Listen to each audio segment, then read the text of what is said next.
우리 함께 하나님의 말씀 보겠습니다. 창세기 2장의 말씀입니다. 창세기 2장 먼저 7절부터 9절까지의 말씀을 우리 함께 보겠습니다.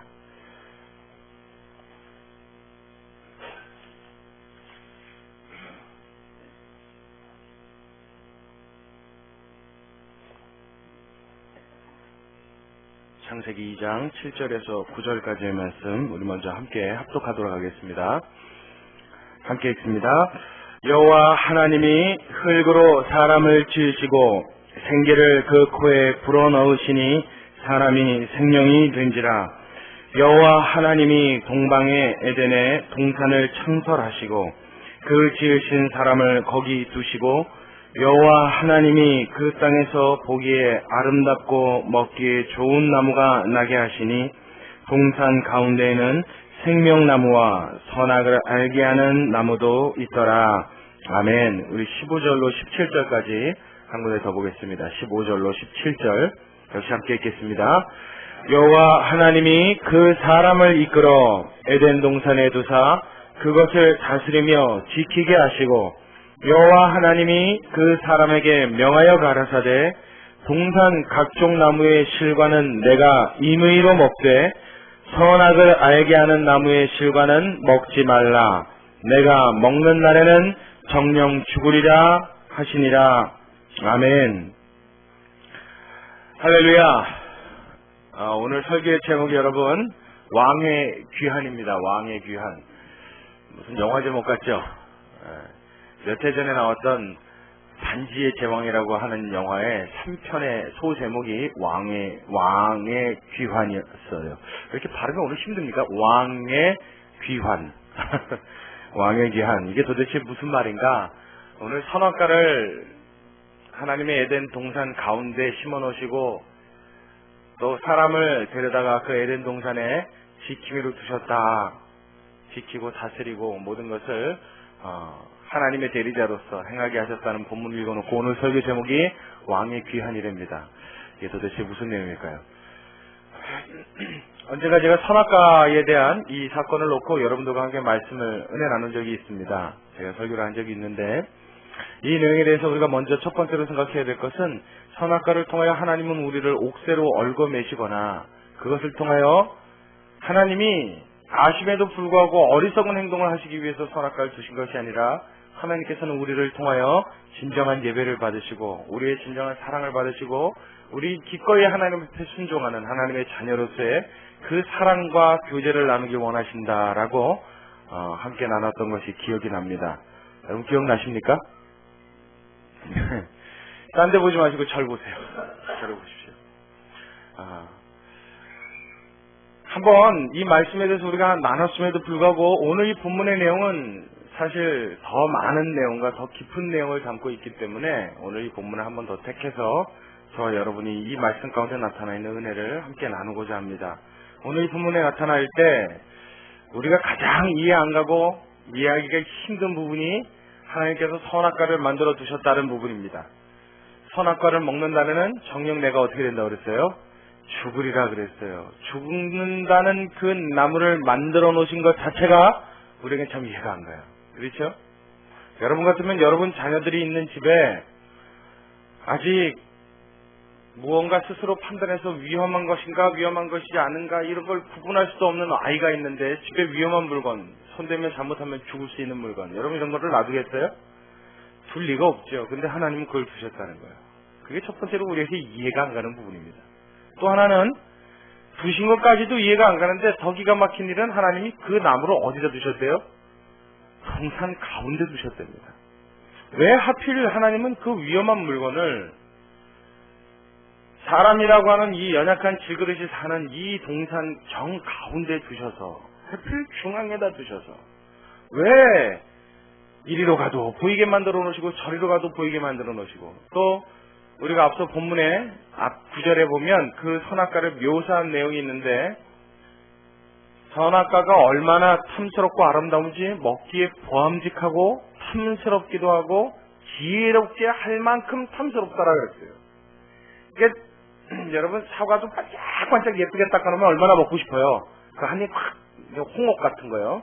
한 입 콱 배물어 먹으면 그냥 아주 입에서 그냥 침이 촥 고일 것 같죠?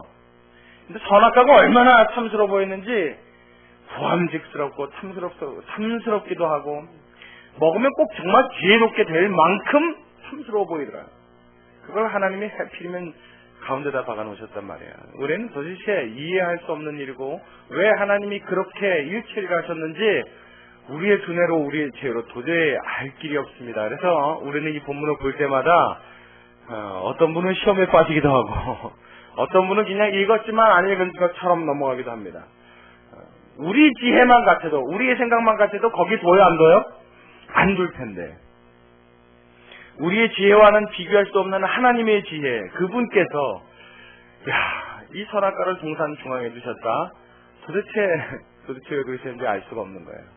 그래서 우리는 이 본문의 말씀을 굳이 회피하려 들거나 아니면 읽어도 그냥 모른 채로 덮어두는 경우가 많습니다. 그런데 오늘 하나님께서 이 선악을 알게 하는 나무를 동산 중앙에다 꼭 심어놔야 할 만한 이유가 있었다. 본문은 우리에게 가르쳐주고 계세요. 꼭 정 가운데 두셔서 제일 잘 보이는 곳에 두셔서 그 사람 아담이 그 동산을 거닐 때마다 그 선악과를 봐야만 했던 어떤 이유가 있었다라고 오늘 본문에는 숨은 뜻이 담겨져 있습니다. 도대체 그것이 무엇일까요? 자, 그 이유를 살펴보기 이전에 오늘 본문을 통해서 하나님께서 우리에게 주시는 참 놀라운 은혜가 있습니다. 그것을 먼저 우리 한번 살펴보도록 하겠습니다. 우리 읽었던 본문의 앞장에 보면 1장 27절부터 말씀 우리 한번 같이 보겠습니다. 27절, 28절 이 두 가지의 말씀을 두 절의 말씀을 같이 읽겠습니다. 27절, 28절 시작. 하나님이 자기 형상 곧 하나님의 형상대로 사람을 창조하시되 남자와 여자를 창조하시고 하나님이 그들에게 복을 주시며 그들에게 이르시되 생육하고 번성하여 땅에 충만하라. 땅을 정복하라. 바다의 고기와 공중의 새와 땅에 움직이는 모든 생물을 어떻게 해요? 다스리라 하시니라.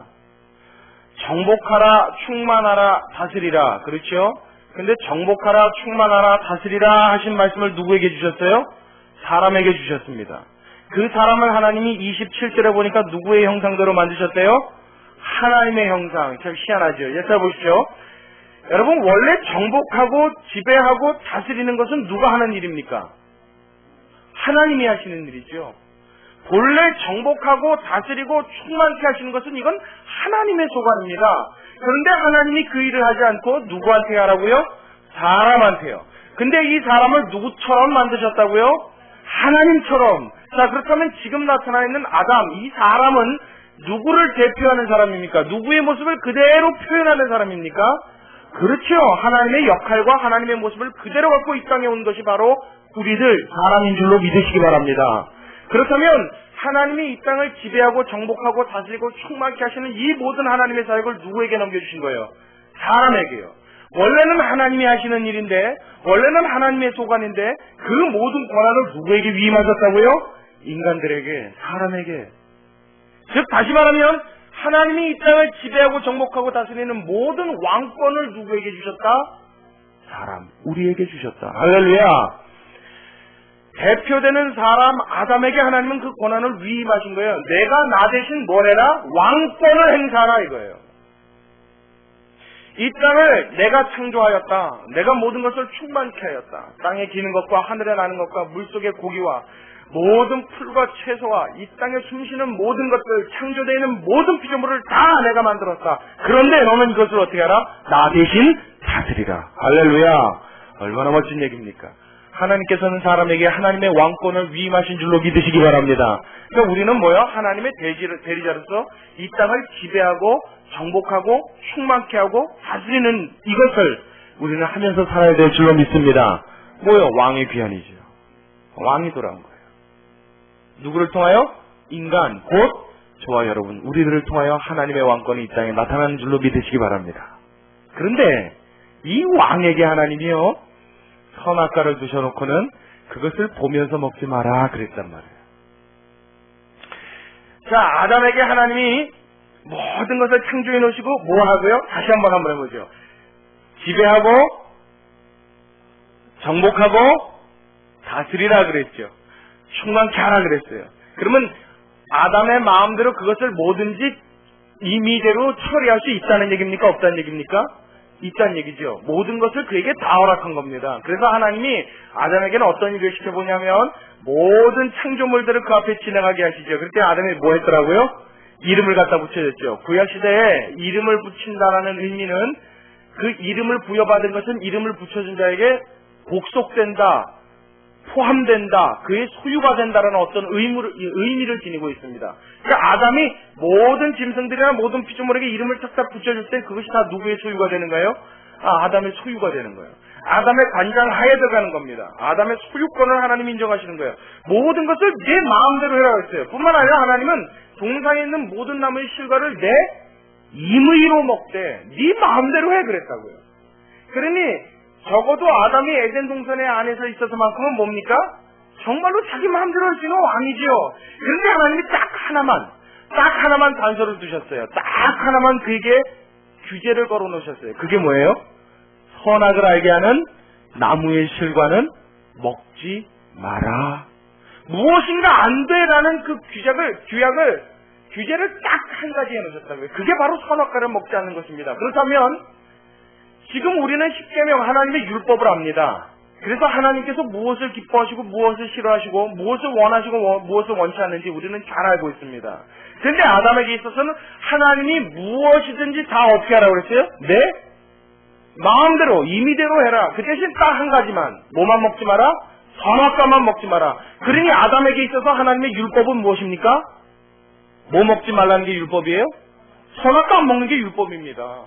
하나님이 하지 말라고 정해놓으신 게 딱 한 가지밖에 없었다니까요. 뭐 그때는 하나님이 아담 보고 살인하지 말라 그런 말씀 하셨어요? 안 하셨어요? 안 하셨죠. 간음하지 말라, 거짓말하지 말라, 도적질하지 말라. 뭐 도적질 할 게 뭐 있어요? 다 자기 건데. 그렇지 않아요? 그때는 율법이 따로 없고 아담에게 있어서의 율법이 있었단 말이에요. 아담에게 하나님이 부여하신 말씀 딱 한 가지 뭐요? 선악과 먹지 마라. 선악과 먹지 마라. 이게 하나님의 말씀입니다. 이걸 기억해야 됩니다.